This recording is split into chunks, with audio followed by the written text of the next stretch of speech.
ስንት ሴቶች ናቸው የባል ዘመድ ጋር የማይሄዱት? ስንት ቤተሰቦች ስንት ጥንዶች ናቸው ጭራሽ ቤታቸው በተለይ የእናት አባት እህት ወንድም የቅርብ ዘመድ የሚባል ቤታቸው እንዲመጡ የማይፈልጉ በጣም ብዙ ጥንዶች አሉ። ሰው ጠልተው ሳይሆን እናንተ ይዛችሁ የምትሄዱት የተሳሳተ አመለካከት እና ምላሳችሁን ስለማትሰበስቡ ነው። ዝም ብሎ እነሱ መዘርጋት፣ ስለ ልጅ ማውራት፣ ቤት ውስጥ ስላለው እቃ ምናምን ታዩና ይሄ ቤት ባዶ ነው ትላላችሁ። ወንዱም ሴቱም ስኬት ላይ ደርሰው ልጅ ካልወለዱ ምን ይሰራል? ስኬትሽ እኮ ዜሮ ነው ልጅ ከሌለ የምትሉት። እዚህ ደረጃ ደረስክ ለማን ነው የምትለፋው የምትሉ፣ አልፎ ተርፎም ደግሞ ሌላ የምትሉ አላችሁ። ኦኬ ለምን አትፋቱ?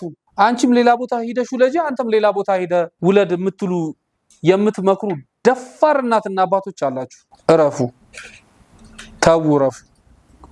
እነዚህ ሰዎች ያሉበትን ሁኔታ ሳትረዱ አትፍረዱ። መልካምም አይደለም፣ በጣም ጥሩም አይደለም።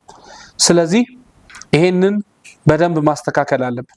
በአጠቃላይ ስናየው መካንነት በእኛ ማህበረሰብ ዘንድ እንደ ጤና ችግር አይደለም የሚታየው፣ ይልቁንም ከእርግማን ጋር እናገናኘዋለን፣ ከመንፈሳዊና ሃይማኖታዊ ነገሮች ጋር እናገናኘዋለን።